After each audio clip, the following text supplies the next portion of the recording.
The letter arrived on a Tuesday morning in July 1877, delivered by the worn hands of a postal rider who looked like he had ridden through hell itself to reach the dusty ranch outside San Diego, California. William Warren stood on the porch of the modest wooden house he shared with his older brother, watching the rider approach with curiosity that quickly turned to dread when he saw the carefully folded paper sealed with blue wax. His brother Thomas had died 3 months prior, thrown from a spooked horse during a lightning storm, but William had not yet found the courage to inform anyone beyond their immediate neighbors. William accepted the letter with trembling fingers, already knowing this would complicate everything. The postal rider tipped his hat and rode off without waiting for a response, leaving William alone with the weight of someone else's expectations pressing against his palm. He broke the seal carefully and unfolded the cream-colored paper, revealing elegant handwriting that spoke of education and refinement. "My dearest Thomas," it began, and William felt his heart sink further. "I write to you with joy and anticipation as the day of our meeting draws near. It has been 2 years since we began our correspondence, and I feel I know your soul as intimately as my own. My father has finally given his blessing for me to travel west to become your bride. I will arrive in San Diego on the 20th of July. I have enclosed my photograph so you might recognize me at the station. Yours with deepest affection, Catherine Zimmerman." William stood frozen on the porch, reading the letter 3 more times as if the words might rearrange themselves into something less complicated. A photograph slipped from between the pages and fluttered to the wooden planks at his feet. He bent to retrieve it, and his breath caught when he saw her face. She was beautiful in a quiet, thoughtful way, with dark hair pinned back from a face that held both intelligence and kindness. Her eyes seemed to look directly at him through the sepia tones, and he felt something shift in his chest. The 20th of July was 3 days away. William calculated quickly, his mind racing through possibilities and complications. San Diego was a 3-day ride north from the ranch if he pushed hard, and the weather held. This woman, this Catherine Zimmerman, was traveling across the country to marry a man who no longer existed, and she had no idea she was heading toward heartbreak. The decent thing would be to send a telegram explaining the situation, advising her to return home before she wasted her time and money on a failed journey. William walked back into the house and sat at the rough wooden table where he and Thomas had shared countless meals. He pulled out a piece of paper and his writing implements, fully intending to draft a message that would spare them both the awkwardness of a face-to-face meeting. But as he sat there with the pen poised above the paper, he found he could not form the words. The photograph lay beside him, and he kept glancing at it, drawn by something he could not name. He imagined her on a train at this very moment, traveling through landscapes she had likely never seen before, her heart full of hope and dreams about the future she was riding toward. To receive a telegram announcing that the man she had been writing to for 2 years was dead would devastate her, possibly strand her in a strange city with no resources and no plan. William made a decision that would alter the course of his entire life. He would ride to San Diego himself, meet Catherine Zimmerman in person, and explain the situation face to face.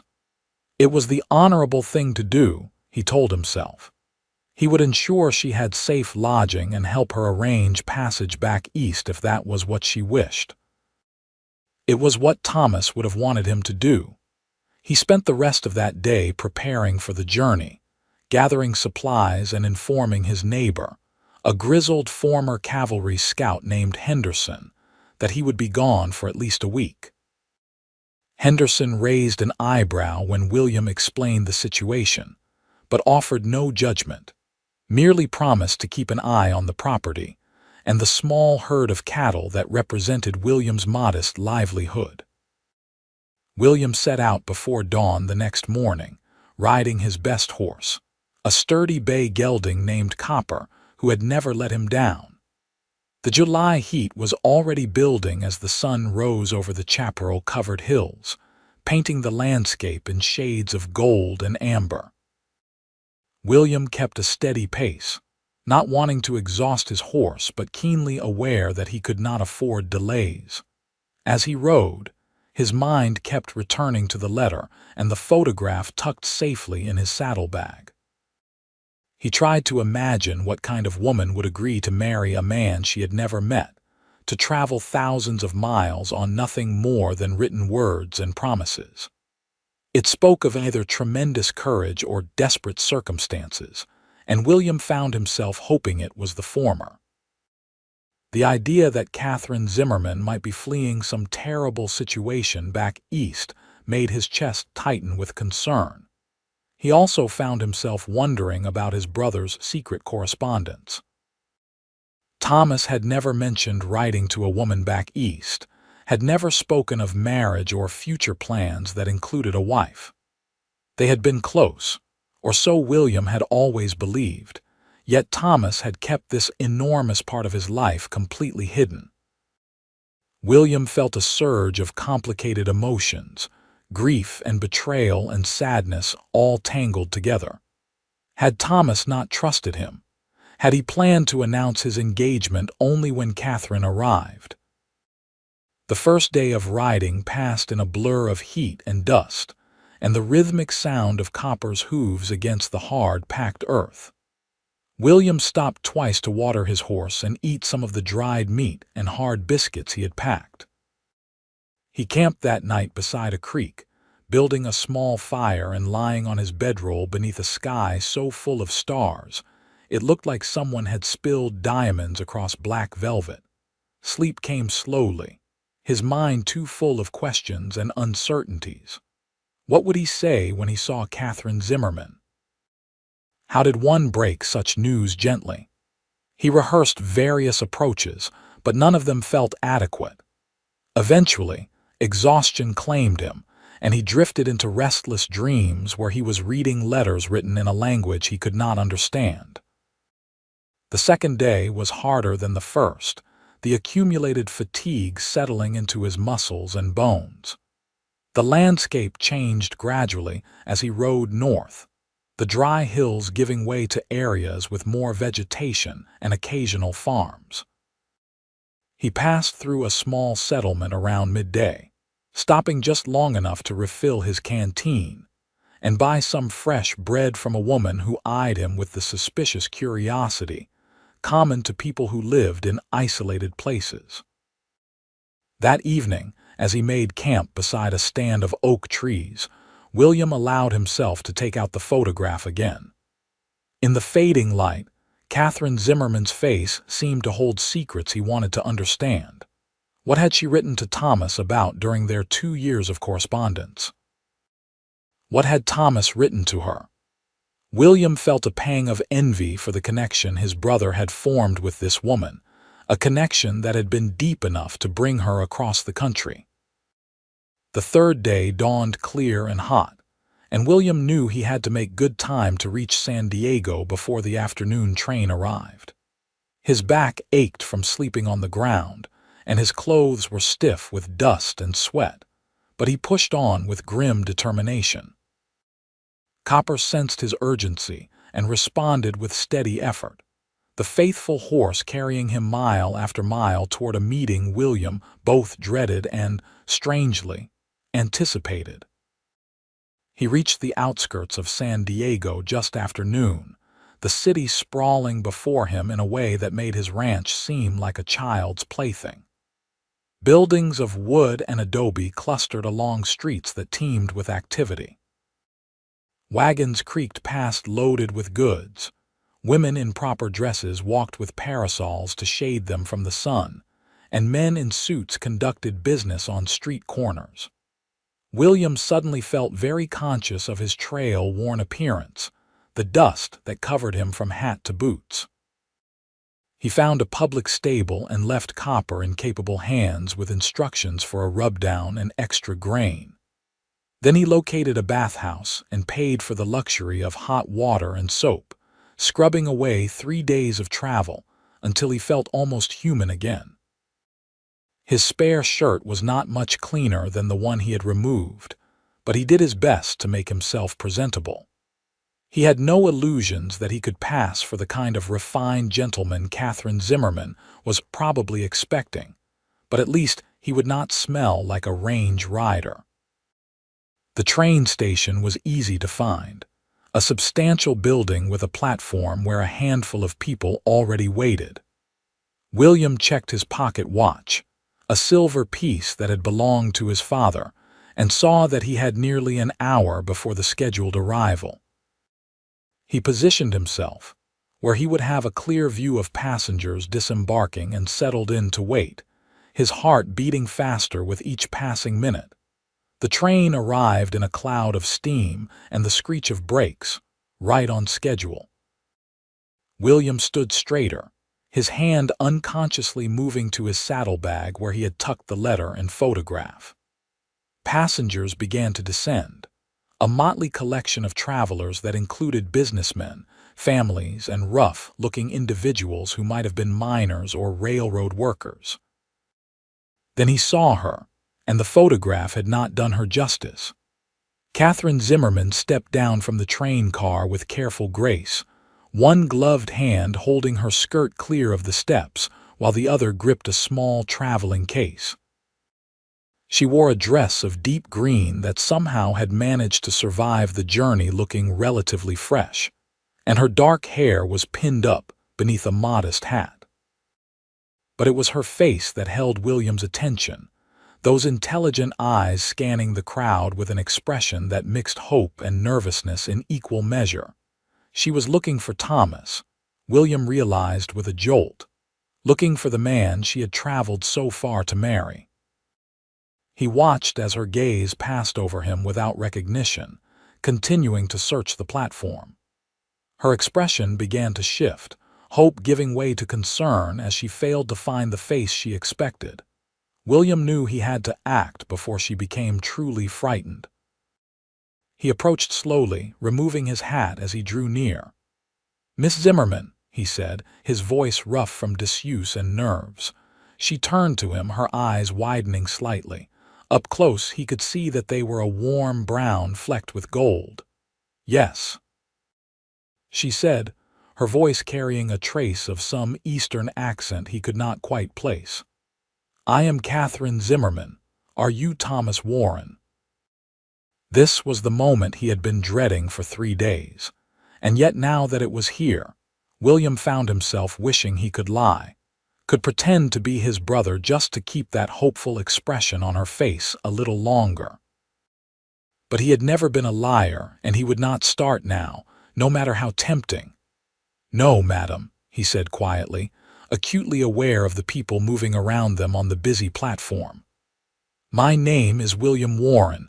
Thomas was my brother. Is there somewhere we could speak privately?" He watched the color drain from her face as she processed his words, the emphasis he had placed on the past tense.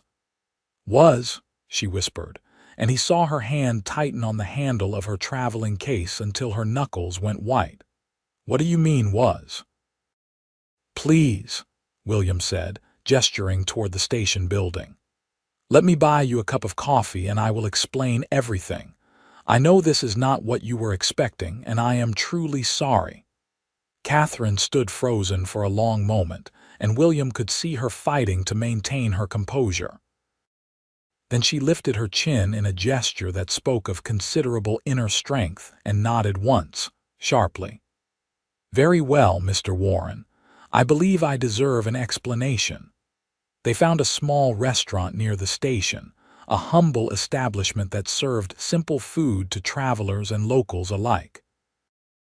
William secured a corner table that offered some privacy and ordered coffee for both of them, though he doubted either would drink much.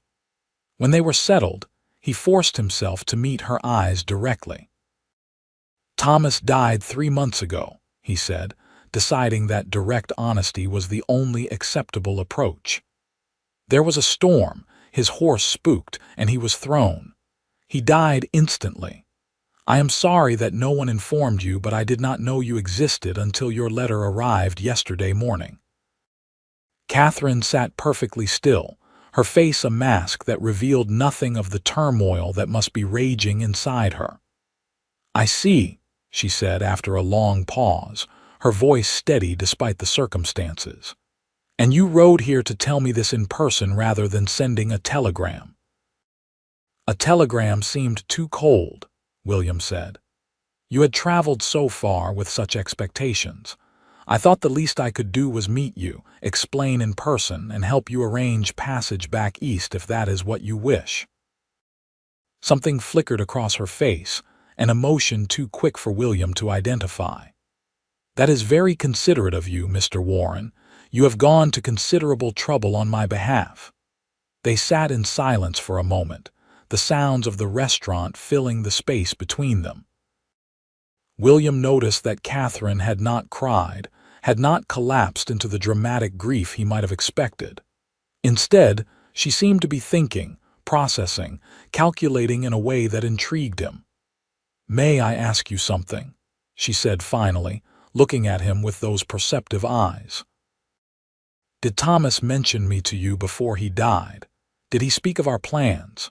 William shook his head, feeling guilty for reasons he could not fully explain. "He did not. I had no idea he was corresponding with anyone. We were close, or I thought we were, but he kept your existence entirely to himself." "How curious," Catherine murmured, and William caught a hint of something bitter in her tone. 2 years of letters, and he never mentioned me to his own brother. "Did he mention me to you?" William asked, genuinely curious. Catherine tilted her head slightly, considering.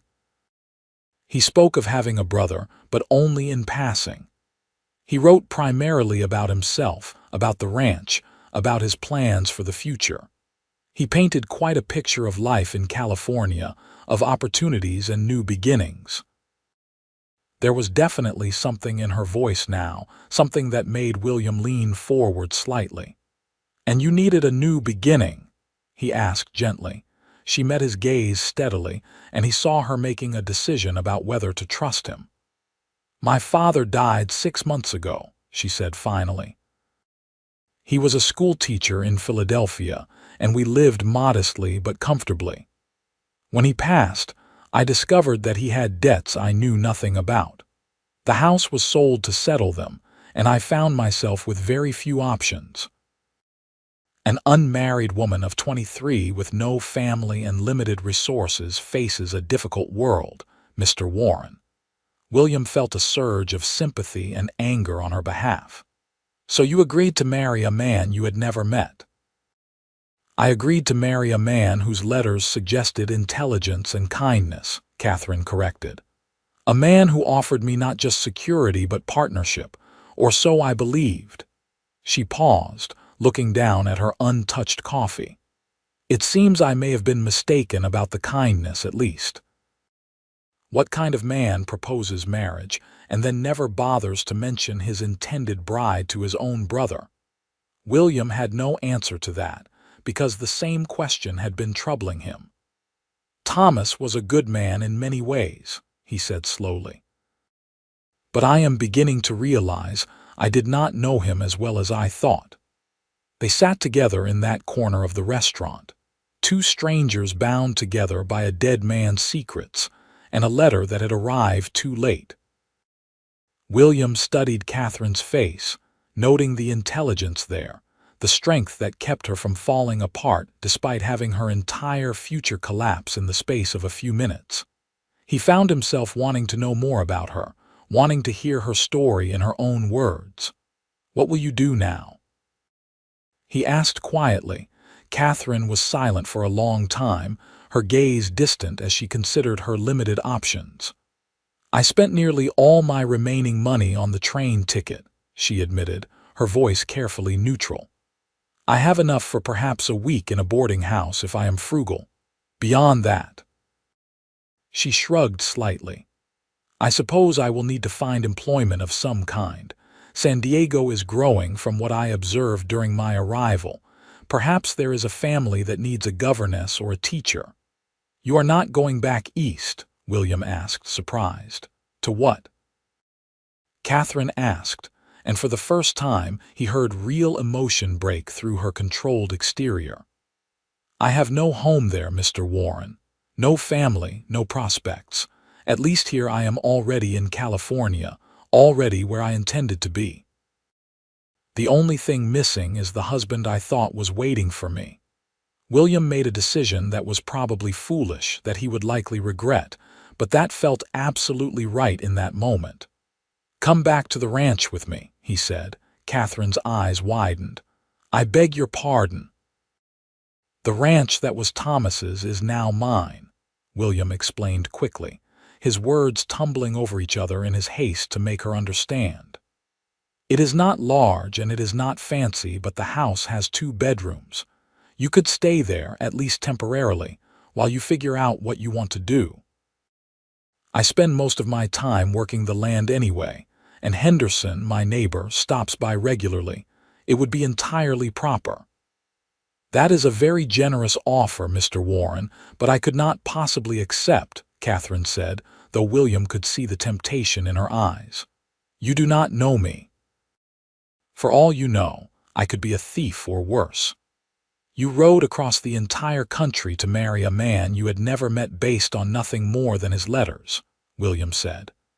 "That tells me you are either remarkably brave or remarkably desperate, and I am inclined to believe it is the former. Besides, you could say the same about me. How do you know I am who I claim to be? You have your brother's eyes," Catherine said softly, and William felt something shift in his chest at her words. "I can see the resemblance, now that I am looking for it. Thomas sent me a photograph many months ago." They looked at each other across the table, and William felt the weight of this moment, the way their lives were balancing on the edge of a decision that could send them in entirely different directions.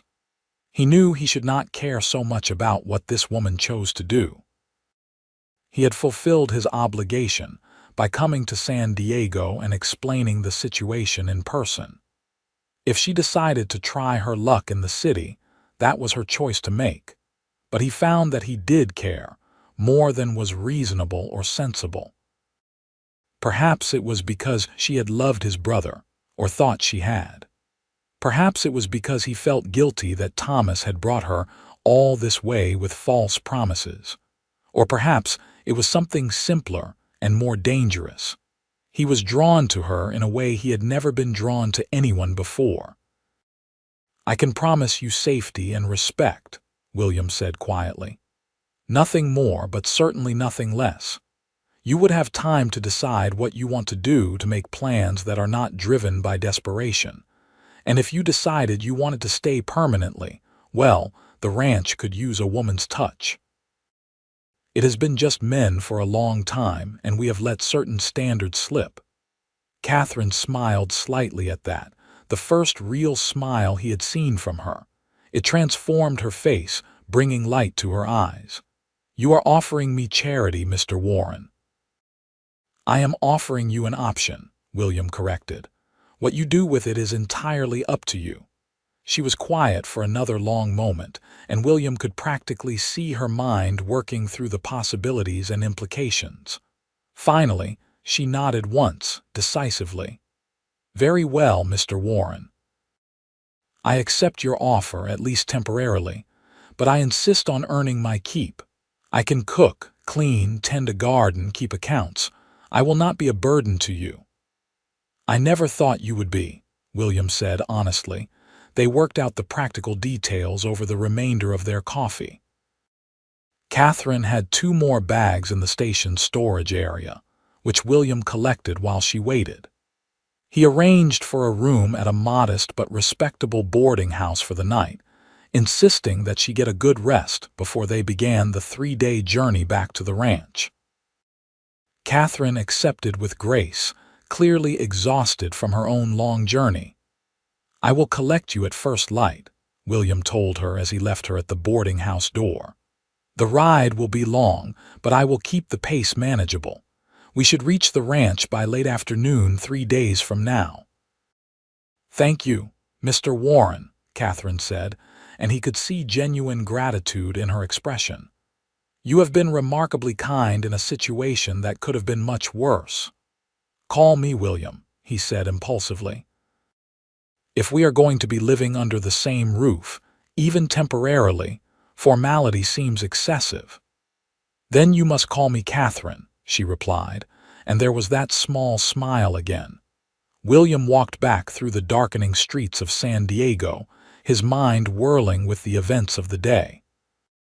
He had come to this city expecting to deliver bad news and then return home alone. Instead, he was bringing back a woman who was supposed to have been his sister-in-law, a woman who stirred feelings in him that were both inappropriate and undeniable. He told himself that his interest in Catherine was purely protective, born of obligation to his dead brother and natural sympathy for a woman in difficult circumstances. But as he lay in his own rented room that night, he found himself thinking about the intelligence in her eyes, the strength in her voice, the way she had refused to break down even when her entire world had been upended. Morning came too quickly and too slowly at once. William collected Catherine from the boarding house and was pleased to see that she had dressed practically for the journey ahead, wearing a simpler dress and sturdy boots rather than the traveling outfit of the previous day. Her bags were modest in size, containing only essentials, and William secured them to his saddle while Catherine looked on. "I should warn you that I am not an experienced rider," Catherine admitted as William led her to the stables where he had arranged to rent a gentle mare for the journey. "We did not keep horses in Philadelphia. Daisy here is as calm as they come," William assured her, stroking the brown mare's neck. "She will take care of you, just relax and let her do the work." He helped Catherine mount, acutely aware of the brief contact of his hands on her waist, the trust implicit in the way she allowed him to assist her. Once she was settled, he swung up onto Copper and led the way out of San Diego, heading south toward home. The first day of their return journey was slower than William's frantic ride north had been, limited by Catherine's inexperience and the need to keep both horses fresh. But the slower pace allowed for conversation, and as the miles passed, William found himself learning more about the woman riding beside him. Catherine told him about her childhood in Philadelphia, the daughter of a scholar who had taught her to read before she was 5 and who had treated her education as seriously as if she had been a son. She spoke of books and ideas, of dreams of seeing more of the world than the narrow streets of her neighborhood. Her father's death had been unexpected, a fever that came on suddenly and killed him within a week, leaving Catherine alone and adrift. In turn, William told her about growing up on the ranch, about parents who had died when he and Thomas were still young, forcing them to become men before their time.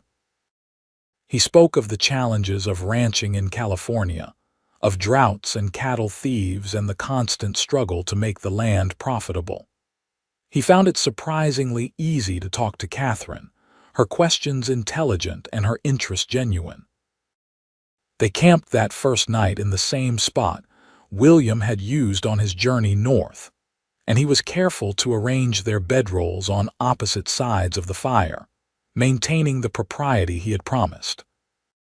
Catherine surprised him by being surprisingly capable with camp tasks, helping to prepare their simple meal and clean up afterward without complaint.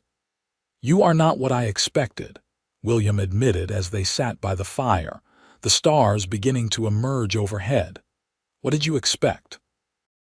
Catherine asked, genuine curiosity in her voice. "Someone more fragile, I suppose," William said honestly. "Someone who would need more taking care of.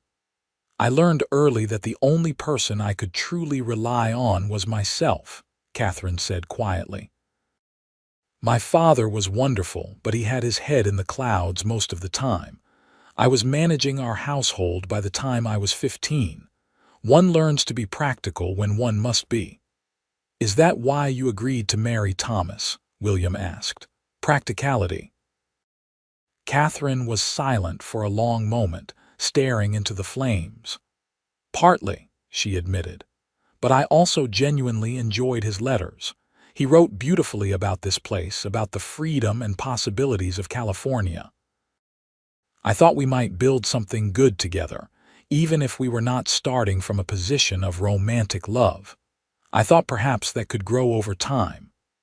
William understood that, understood the loneliness that would drive someone to take such a risk. He had felt that same loneliness on the ranch, the sense that life was passing him by while he worked day after day with only cattle and land for company. The second day of travel brought them through more varied terrain, and William found himself pointing out features of the landscape to Catherine, pleased by her attentive interest. She asked questions about the plants and animals they saw, about the ranches they passed, absorbing information like someone who was planning to stay rather than just passing through. That evening, as they made camp, a group of riders approached in the distance. William tensed instinctively, his hand moving toward the rifle he kept with his saddle, but as they drew closer, he relaxed. He recognized Henderson's distinctive gray horse and the man's weathered face beneath his battered hat. "Thought I might meet you on the road," Henderson called out as he reined in. Two younger men were with him, ranch hands from a neighboring property. "Wanted to make sure you made it back safe." William made introductions, and Henderson tipped his hat respectfully to Catherine, his sharp eyes taking in the situation with quick understanding. "Madam," he said simply, "welcome to California." "Thank you," Catherine replied with genuine warmth. "It is a beautiful country." Henderson and his companions shared their camp that night, and William was grateful for the additional propriety their presence provided. The conversation ranged over local news and ranch business, and William noticed that Catherine listened intently, occasionally asking questions that showed she was genuinely trying to understand this new world she had entered. When Henderson pulled William aside on the pretense of checking on the horses, the older man got straight to the point. "She the one who was supposed to marry Thomas?" "She is," William confirmed. "And now she is coming to live at your ranch," Henderson said, his tone carefully neutral. "In Thomas's room," William said firmly. "As a guest, until she decides what she wants to do." Henderson studied him with eyes that had seen too much of life to be easily fooled. "You are playing with fire, boy. A woman like that under your roof, and you trying to pretend you are not interested. That is a recipe for trouble." "I am not pretending anything," William said, perhaps too sharply. "I am trying to do the right thing." "The right thing would have been to put her on a train back east," Henderson said bluntly. "You brought her to your ranch for a reason, even if you are not ready to admit what that reason is."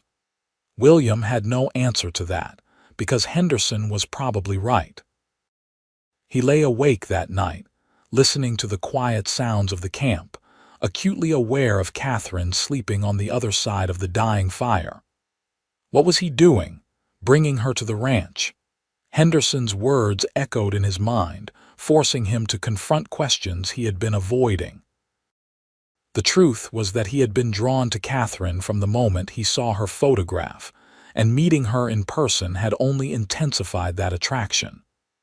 She was intelligent, brave, and beautiful, everything he had ever imagined wanting in a partner. But she had come west to marry his brother, and it felt deeply wrong to have these feelings about her so soon after Thomas's death and the shattering of her expectations. The third day dawned clear and bright, and Henderson and his companions left after breakfast, heading back to their own ranches. William and Catherine continued south, and as the landscape became more familiar, William felt a complicated mix of emotions. He was bringing Catherine home, but it was not really her home and he was not really her family. What would happen once they arrived? How long would she stay? And what would he do when she inevitably decided to leave? They reached the ranch in late afternoon, and William tried to see it through Catherine's eyes. The house was small but solid, built of wood with a covered porch that faced west toward the sunset. The barn and outbuildings were in good repair, and the land stretched away in gentle rolls covered with grass that was brown from the summer heat. It was not grand, but it was honest and real, the product of years of hard work. "It is lovely," Catherine said softly, and William could hear that she meant it. He helped her down from Daisy and carried her bags into the house, showing her to what had been Thomas's room. It was sparse, containing only a bed, a chest of drawers, and a small table, but the window looked out over the land, and there was a sense of peace in the space. "I will leave you to settle in," William said, standing awkwardly in the doorway. "The kitchen is through there, and please help yourself to anything you need. I should see to the horses and check on the cattle." "William," Catherine said, and he turned back to find her looking at him with an expression he could not quite read. "Thank you for everything. I know this is strange for both of us, but I am truly grateful." "You are welcome," William said, and then he fled before he could do something foolish like tell her how much her presence already meant to him. The next few days established a routine that was both comfortable and charged with unspoken tension. Catherine kept her word about earning her keep, taking over the cooking and bringing a level of organization to the house that it had not seen in years. She planted herbs near the kitchen door, mended clothing that William had been meaning to repair for months, and generally made the place feel like a home rather than just a shelter. William found himself looking forward to meals with an intensity that had nothing to do with food. Catherine was an excellent cook, certainly, but more than that, he enjoyed their conversations. She asked about his work and listened with genuine interest as he explained the challenges of managing cattle and maintaining the land. In turn, she told him more about her life back east, and William found himself fascinated by her descriptions of a world so different from his own. One evening, about a week after their arrival, William came in from a long day of mending fences to find Catherine on the porch, watching the sunset. He hesitated, not wanting to intrude, but she turned and smiled at him in a way that made his heart skip. "Come sit," she said, gesturing to the space beside her on the steps. "You work too hard to not enjoy moments like this." William sat, acutely aware of the few inches that separated them. The sky was ablaze with color, orange and pink and purple bleeding together in a display that never failed to move him. They sat in comfortable silence for a while, and then Catherine spoke quietly. "I have been thinking about what I should do," she said. "About my future." William's chest tightened, but he kept his voice level. "Have you reached any conclusions?" "I would like to stay," Catherine said, not looking at him, her gaze fixed on the horizon. "If the offer is still open. I like it here, William. I like the space and the quiet and the sense that one can build something real. I like the work of keeping the house and tending the garden. And I like you." The last words hung in the air between them, weighted with meaning that William was afraid to fully acknowledge. "I like you too," he said carefully. "You have brought something to this place that was missing. But Catherine, I need you to understand my position. You came here to marry my brother. It does not feel right for me to have feelings for you, not so soon after his death, not when you were meant to be his." "I never met Thomas," Catherine said quietly. "I fell in love with words on a page, with ideas and dreams that may not have had any basis in reality. You, William Warren, are real.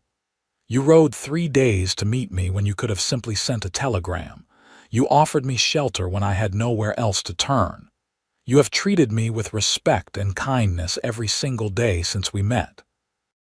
How can you think it is wrong for me to develop feelings for you?" William turned to look at her, and the vulnerability in her expression undid something in his chest. "I do not want you to feel obligated," he said roughly. "I do not want you to think that staying here means you owe me anything." "I do not feel obligated," Catherine said firmly. "I feel grateful, yes, but also genuinely happy. I feel more at home here in this place I have known for barely a week than I ever felt in Philadelphia. Is that so hard to believe?" "No," William admitted. "Because I feel the same way about having you here. It terrifies me, how much I have come to look forward to seeing you each day, how empty the house feels when you are not in it." They looked at each other as the sun sank below the horizon, and William saw his own conflicted feelings reflected in Catherine's eyes. The attraction between them was undeniable, but so was the complicated situation that had brought them together. "What do we do?" Catherine asked softly. "We take our time," William said, making the decision as he spoke. "We do not rush into anything. We let things develop naturally if they are meant to develop at all. You have been through tremendous upheaval, and I do not want you making decisions you might regret." "That is very sensible and mature of you," Catherine said, and there was a hint of amusement in her voice. Also slightly frustrating. William laughed despite himself, surprised by her directness. "I am trying to be honorable here." "I know," Catherine said, and she reached over to briefly touch his hand, a gesture so simple and yet so charged that William felt it like electricity. "And I respect that about you. Very well, William Warren.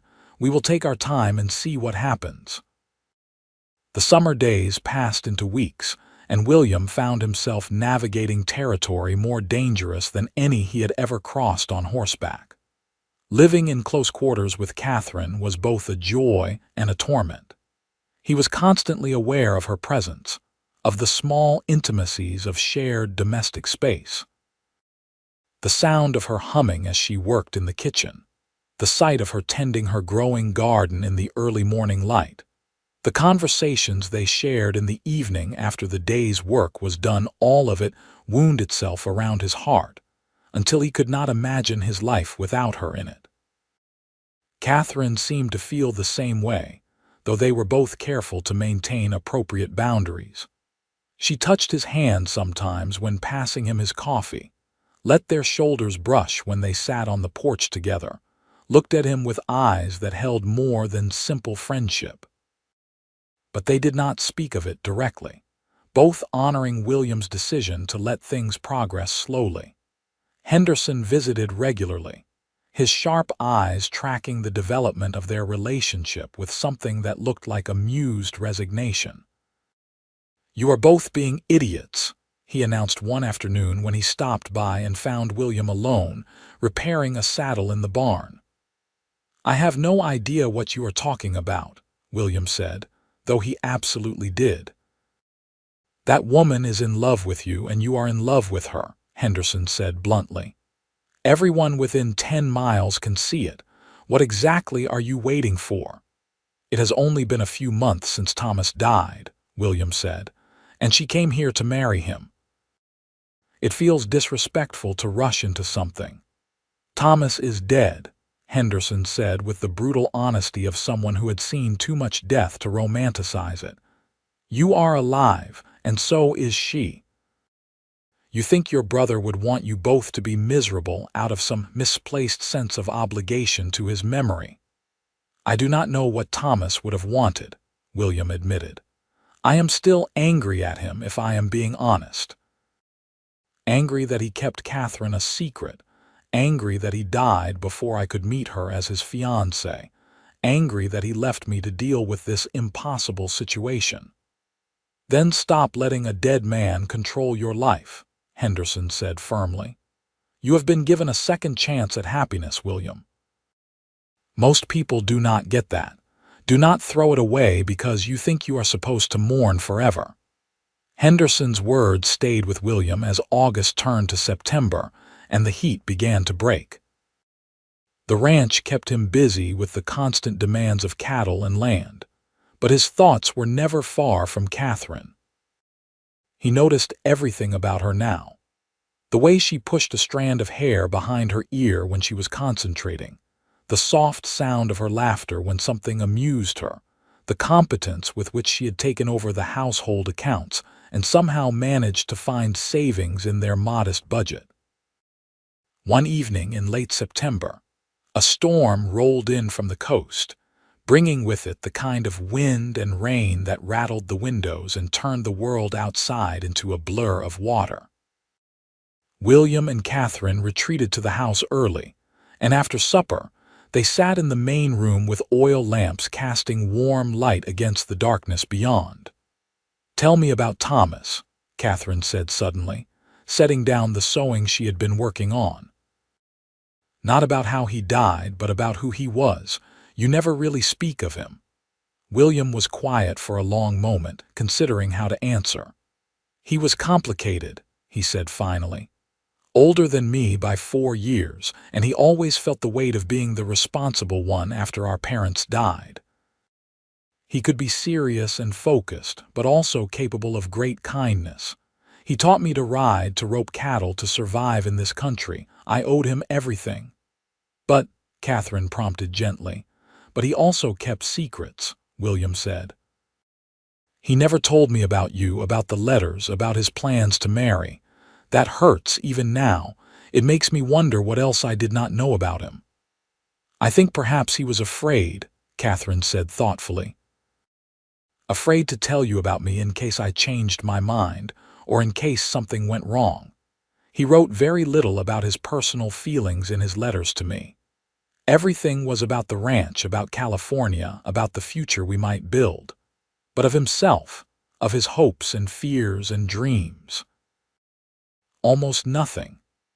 "That sounds like Thomas," William admitted.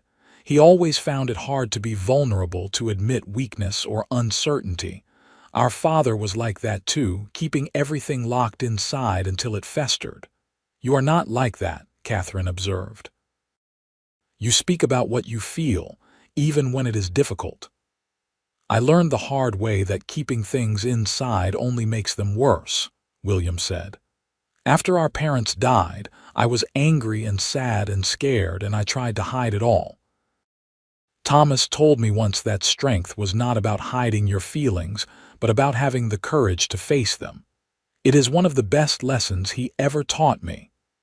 They sat quietly for a while, listening to the rain hammer against the roof. Then Catherine spoke again, her voice barely audible above the storm. "I need to tell you something, William, something I have been thinking about for weeks now."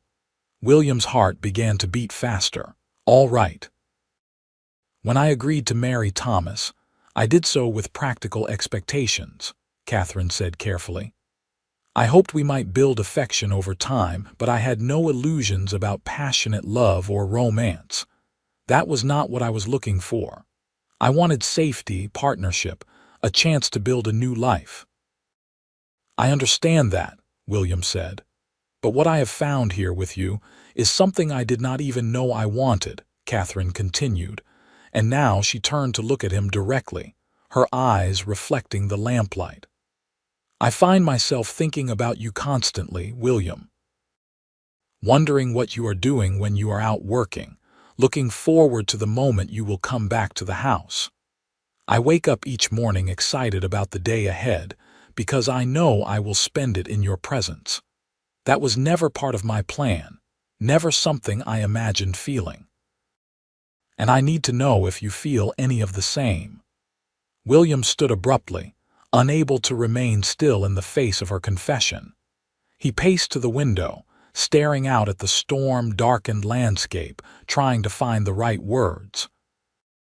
"I rode 3 days to meet you, because I told myself it was the honorable thing to do," he said finally. "But the truth is that I looked at your photograph and felt something I could not name. And when I met you in person, when I saw your strength and grace in the face of terrible news, I knew I was lost. Every day you have been here has been both wonderful and torture, because I want so badly to tell you how I feel, but I am terrified of taking advantage of your situation." "You are not taking advantage of me," Catherine said firmly, and William heard her footsteps as she crossed the room to stand behind him. "I am not some helpless damsel, William. I know my own mind, and I know what I want. I want to stay here, not just as your guest or your housekeeper, but as your partner. I want to build a life with you if you will have me." William turned to face her, and the careful control he had been maintaining for months finally shattered. "Catherine," he said, his voice rough with emotion, "I have been in love with you since the moment you stepped off that train. I have been fighting it, thinking it was wrong, but Henderson was right. I have been given a second chance, and I am done being too afraid to take it." The space between them disappeared as William reached for Catherine, and she came willingly into his arms. Their first kiss was tentative, questioning, but it quickly deepened into something profound and true. William felt years of loneliness and isolation melt away in the warmth of her embrace, replaced by a sense of homecoming more powerful than anything he had ever experienced. When they finally broke apart, both breathing hard, Catherine was smiling with a radiance that took his breath away. "I believe we have wasted quite enough time on propriety," she said. "What do you say we stop pretending this is temporary?" "I say yes," William replied. "To everything. To you staying permanently, to building a life together, to whatever comes next. But Catherine, I want to do this right. I want to court you properly, and then I want to marry you with everyone we know as witnesses. I do not want there to be any question about what you mean to me." "That sounds perfect," Catherine said, and she kissed him again, softer this time but no less meaningful. They spent the rest of the evening talking about the future, making plans that ranged from practical to fantastical. William found himself describing dreams he had never shared with anyone, ideas for expanding the ranch, for building a better house, for creating something that would last beyond their lifetimes. Catherine listened and contributed her own ideas, her perspective shaped by a different experience but no less valuable.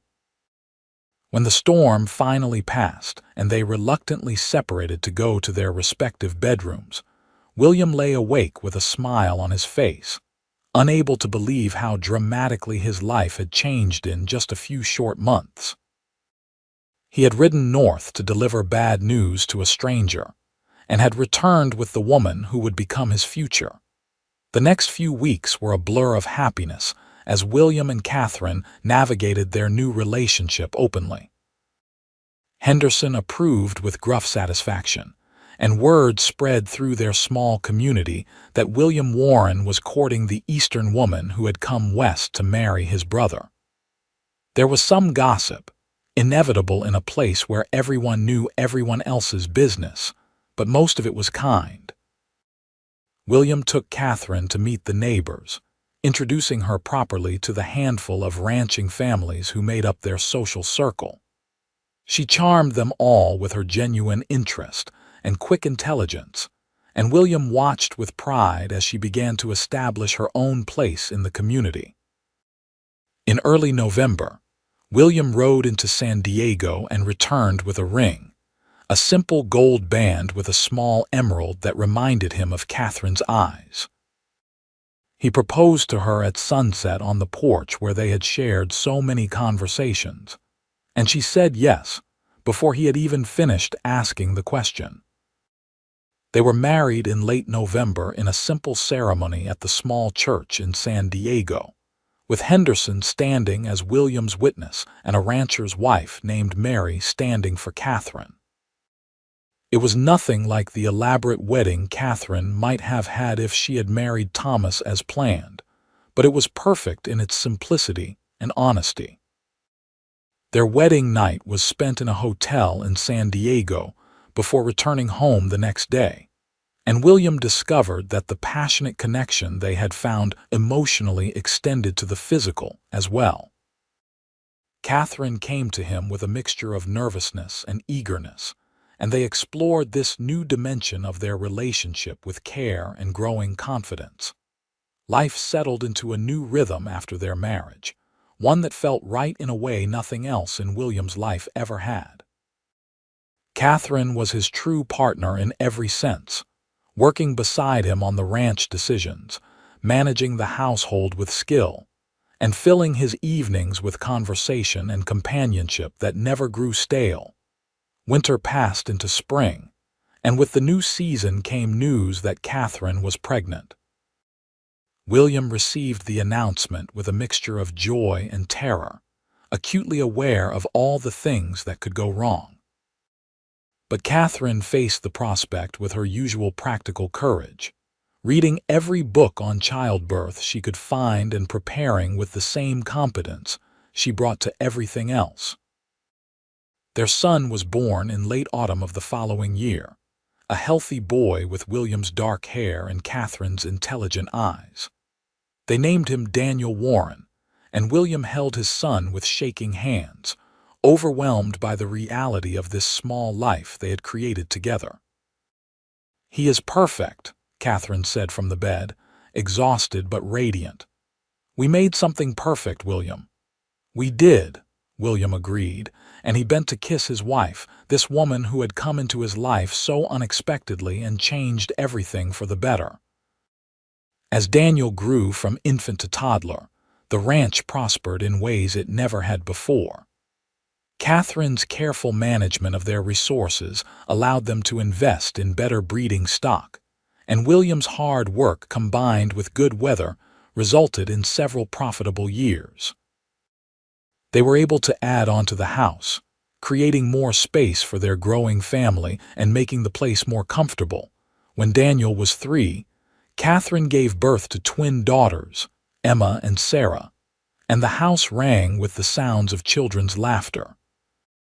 William sometimes had to stop and marvel at how full his life had become, how the lonely rancher who had existed just a few years before seemed like a completely different person. Henderson remained a constant presence, an honorary grandfather to the children and a trusted friend to both William and Catherine. One evening, when the twins were about a year old, he sat on the porch with William while Catherine put the children to bed. "You ever think about how things might have gone differently?" Henderson asked, puffing on his pipe. "Sometimes," William admitted. "If Thomas had not died, Catherine would have married him, and I never would have known her. It feels wrong to be grateful for my brother's death, but I cannot imagine my life without her." "Life is like that sometimes," Henderson said philosophically. "Terrible things happen, and somehow good comes from them anyway. The trick is to recognize the good when it shows up and not let it slip away." "I nearly did let it slip away," William said. "I was so worried about doing the right thing, about being respectful to Thomas's memory, that I almost lost my chance at happiness." "But you did not," Henderson pointed out. "You took the risk, and look what you have now. A wife who loves you, 3 healthy children, a ranch that is thriving. You built this, William. You and Catherine together." William nodded, watching the sun set over the land he had worked all his life. Henderson was right. Whatever complicated circumstances had brought them together, he and Catherine had chosen to build something real and lasting. They had taken a situation born of loss and confusion and transformed it into love and family. The years continued to pass, bringing both challenges and joys. There were droughts that tested their resources, cattle diseases that required careful management, and the endless physical demands of ranching life. But through it all, William and Catherine faced everything together, their partnership growing stronger with each obstacle they overcame. Daniel grew into a serious, thoughtful boy who showed every sign of becoming a skilled rancher like his father. The twins were inseparable and endlessly energetic, keeping both parents on their toes. When Daniel was 10, Catherine gave birth to another son, James, and the family felt complete. One evening, when the children were all in bed and William and Catherine had a rare moment of peace, they sat together on the porch that had been witness to so many important moments in their relationship. Catherine leaned against William's shoulder and he wrapped his arm around her, feeling content in a way that still sometimes surprised him. "You ever miss Philadelphia?" William asked, curious about the life she had left behind. "No," Catherine said without hesitation. "Sometimes I miss my father, wish he could have met you and seen the life I have built here. But the city itself, not for a moment. This is my home, William. This land, this house, you and our children. Everything I need is right here." "I used to think I was content with solitude," William said. "Just me and the ranch and the work. But you showed me what I was missing, showed me that life could be so much richer when shared with someone you love." "We showed each other," Catherine corrected gently. "I came west looking for security and found love instead. You gave me that, William. You gave me everything." They sat in comfortable silence, watching the stars emerge in the darkening sky.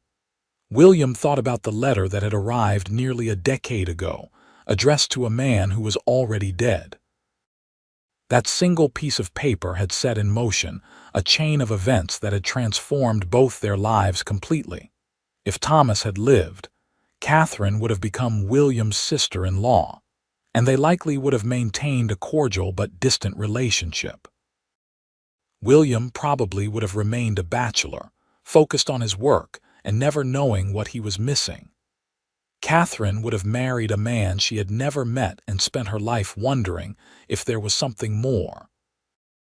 Instead, fate and a misdirected letter had brought them together, and they had been brave enough to seize the unexpected opportunity. It had not been easy, navigating the complicated emotions and social expectations, but it had been worth every moment of uncertainty. As the children grew older, William and Catherine made sure they knew the story of how their parents had met, presenting it honestly as the unusual and complicated situation it had been.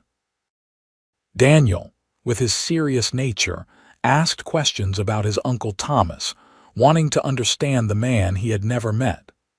William did his best to be fair in his descriptions, acknowledging both Thomas's good qualities and his flaws. "Do you think Uncle Thomas would have been happy that you married Mama?" Daniel asked one day when he was about 15, helping William mend a fence. William considered the question carefully. "I think Thomas would have wanted both of us to be happy," he said finally. He was not always good at expressing his feelings, but he was not a cruel or selfish man.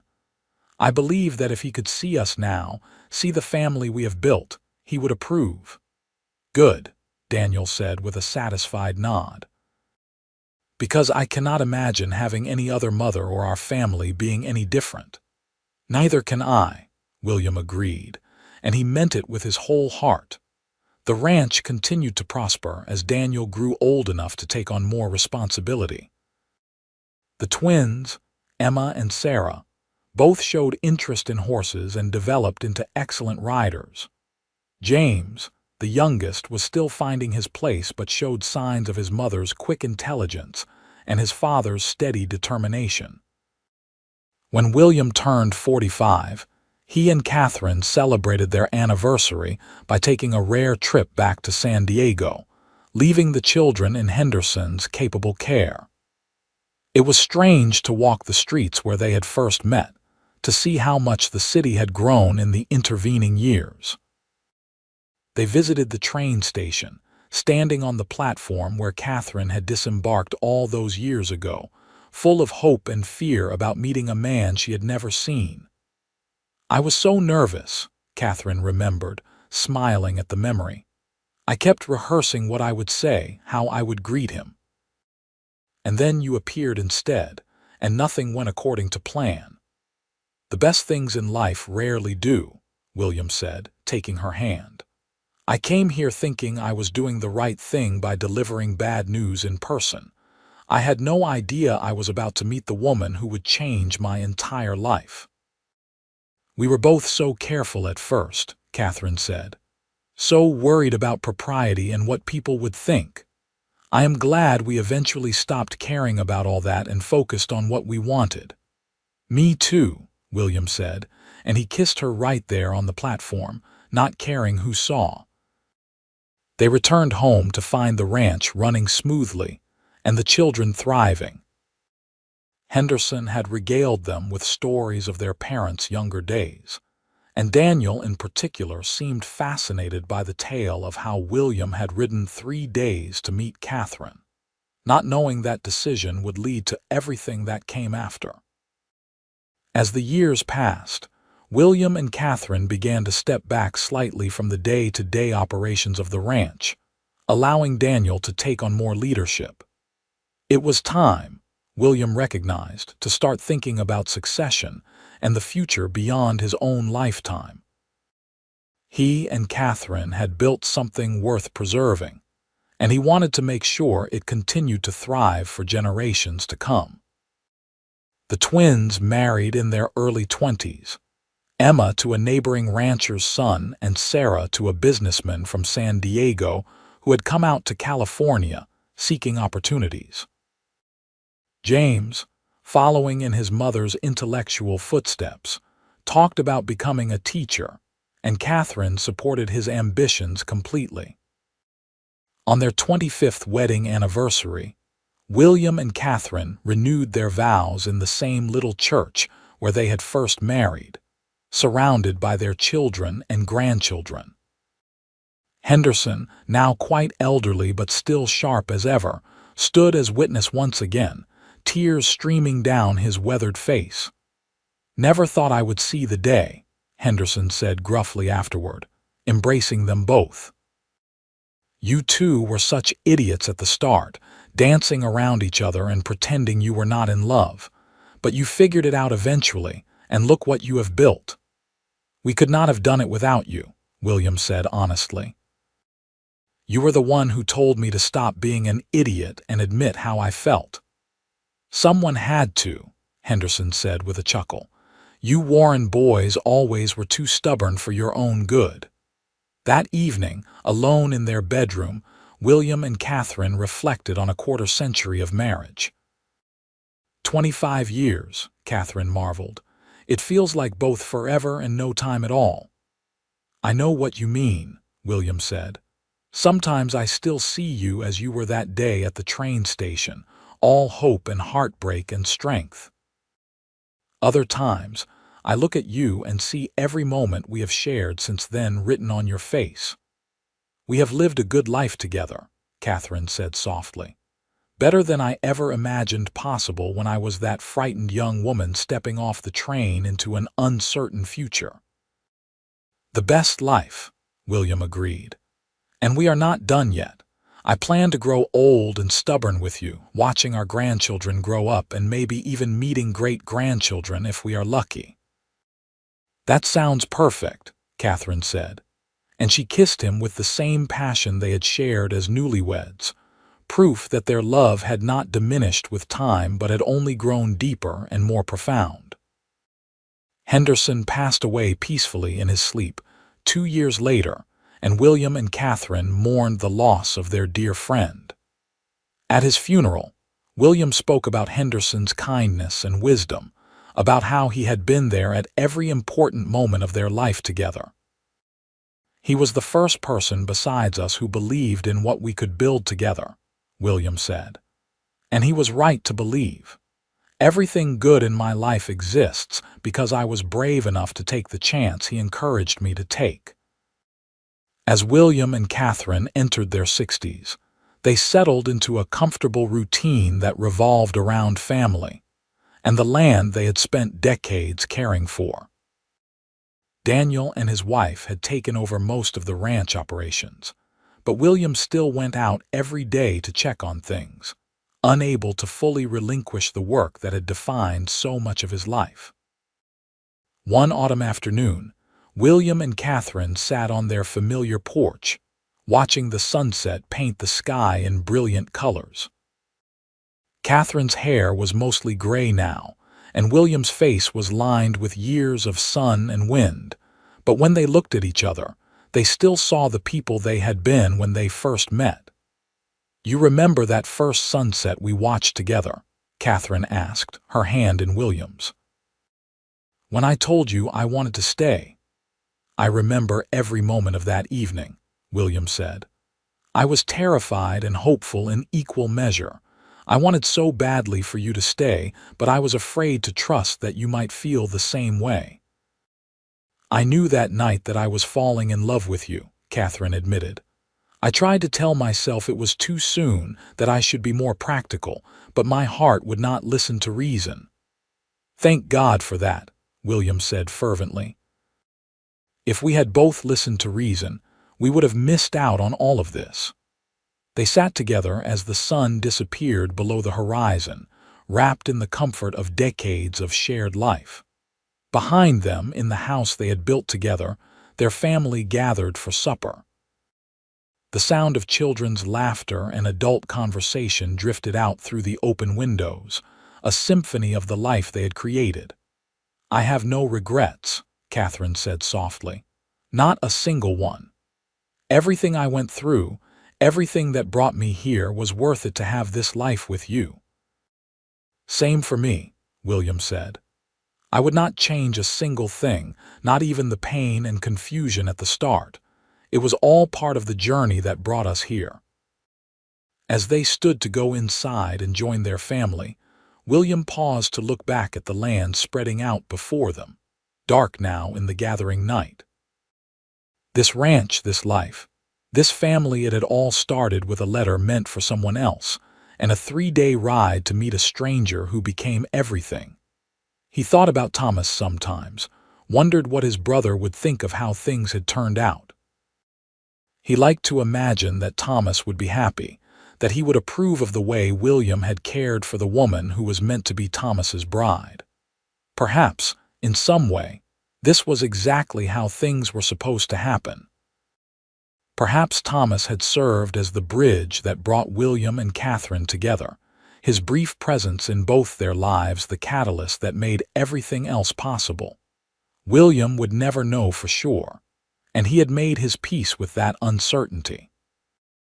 What he did know, with absolute certainty, was that he had been given an extraordinary gift that day when he decided to ride north to San Diego instead of sending a telegram.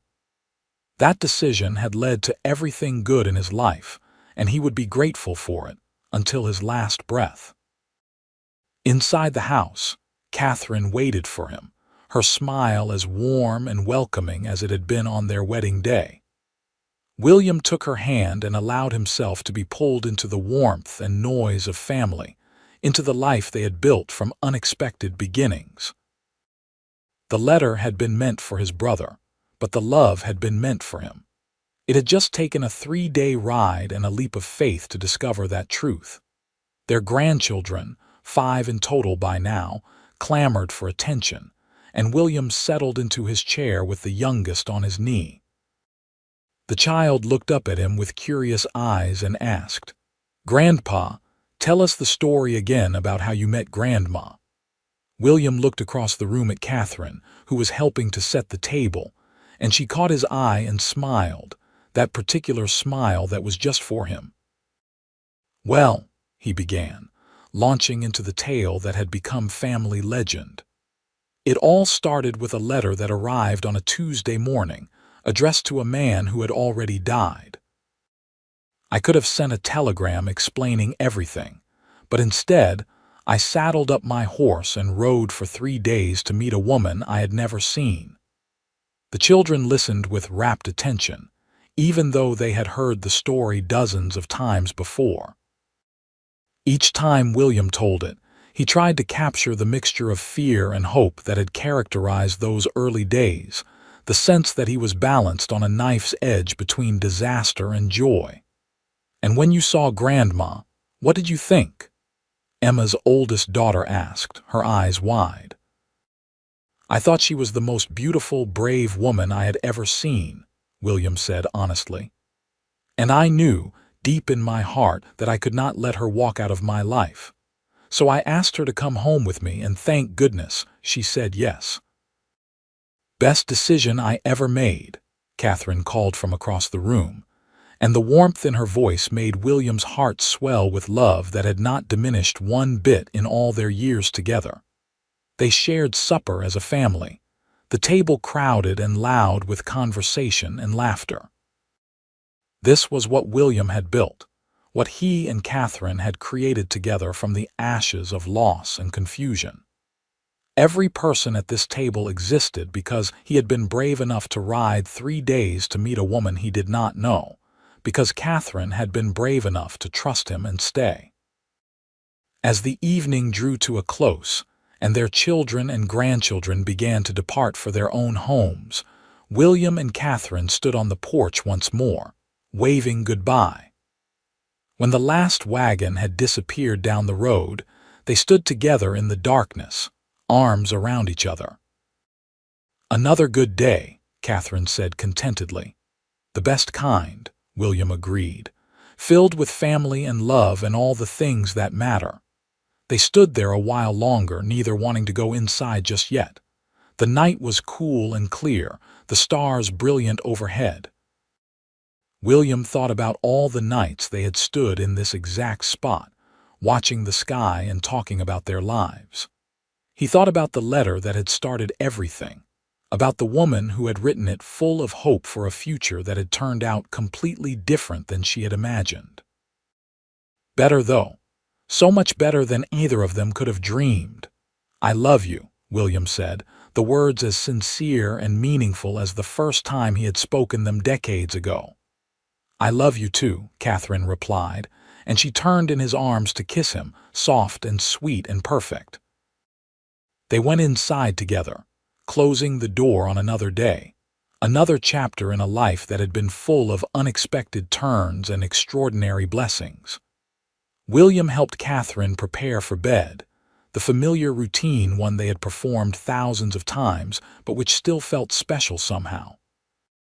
As they lay together in the darkness, Catherine's head on William's shoulder, he felt a profound sense of gratitude wash over him.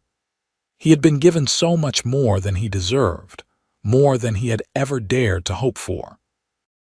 A love that had sustained him through decades, children who were growing into good people, a legacy that would continue long after he was gone. "William," Catherine's voice was soft in the darkness. "Yes, my love. Thank you for riding 3 days to meet me. Thank you for offering me a place to stay. Thank you for being patient when I was confused and scared. Thank you for loving me." "Thank you for staying," William replied. "Thank you for taking a chance on a rough rancher who did not know the first thing about courting a proper lady. Thank you for building this life with me. Thank you for being exactly who you are." They drifted off to sleep holding hands, the way they had done for more than 30 years, their hearts as intertwined now as their fingers. Outside, the land stretched away into darkness, the ranch they had built together with hard work and determination and love. It would be there tomorrow, and the day after, and for generations to come, a testament to what two people could create when they were brave enough to seize an unexpected chance at happiness. The letter had been meant for Thomas Warren, but the life it had created belonged entirely to William and Catherine. They had taken the broken pieces of loss and disappointment and forged them into something beautiful and lasting. And every sunset they watched together, every meal they shared, every moment of laughter and struggle and triumph was a gift that had started with a 3-day ride to meet a stranger who became his everything. In the morning, William woke to find Catherine already up, humming in the kitchen as she prepared breakfast.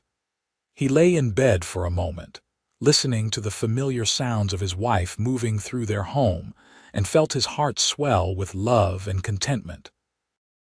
This was his life, the one he had built with courage and hope and faith in the future. It was a good life, a blessed life, and he would be grateful for every remaining day of it. He rose and dressed, heading out to the kitchen where Catherine greeted him with a smile and a cup of coffee, just the way he liked it.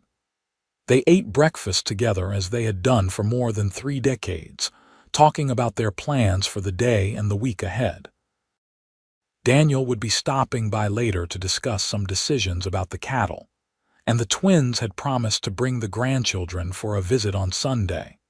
Life continued, as it always did, full of work and family and the small joys that made each day worthwhile. And through it all, William and Catherine faced everything together, partners in the truest sense of the word, their love the foundation upon which everything else was built. Years later, when William was in his 80s and knew his time was growing short, he sat on the porch one last time with Catherine, her hand in his. "I want you to know," he said, his voice weaker than it had once been but still steady, "that loving you has been the greatest adventure of my life. You made everything better, everything richer, everything more meaningful. You gave me a home when I had nowhere to go," Catherine said, tears streaming down her face. "You gave me love when I had given up hoping for it. You gave me a family, a purpose, a reason to wake up grateful every single day. You were my unexpected blessing, William Warren." "And you were mine," William said, "my unexpected, perfect blessing." He passed away peacefully, a few days later, surrounded by his family, with Catherine holding his hand just as she had held it through all the important moments of their shared life. She grieved deeply, as anyone would after losing a partner of more than 40 years, but she also knew that they had been given something rare and precious. Their love story had started with a letter meant for someone else, and a 3-day ride into the unknown, and it had ended with a lifetime of memories and a family that would carry their legacy forward. Catherine lived another 5 years, surrounded by children and grandchildren and great-grandchildren who had all benefited from the love story that had created their family. She spent her remaining time recording stories of her life with William, wanting future generations to know about the man who had been brave enough to ride 3 days to meet a stranger and wise enough to recognize love when it found him. When Catherine finally joined William, she was buried beside him on the ranch they had built together, their graves marked with simple stones that bore their names and the years of their lives. But their real monument was all around in the land that still thrived under Daniel's care, in the children and grandchildren who carried their blood and their values, in the love story that had become family legend. And sometimes, on quiet evenings when the family gathered on the porch of the house that William and Catherine had built, someone would tell the story again. The story of a letter meant for one brother that found its way to another, of a 3-day ride that changed 2 lives forever, of love that grew from the most unlikely circumstances into something that transcended time and death. It was a good story, a true story, and a reminder that sometimes the best things in life come from the most unexpected places. All it takes is courage to recognize opportunity when it appears, faith to take a chance on something uncertain, and love to transform possibility into reality. William and Catherine had possessed all 3 qualities in abundance, and they had used them to create a life that was rich beyond measure. Their story lived on, passed down through generations, inspiring others to be brave in the face of uncertainty and open to love even when it arrived in unexpected packaging. And the ranch continued to thrive, a living testament to what 2 people could build when they chose partnership over loneliness, courage over caution, and love over fear. The letter had been meant for his brother, but the love, the life, the legacy, all of that belonged to William and Catherine Warren, 2 souls who found each other against all odds and built something beautiful that would last forever.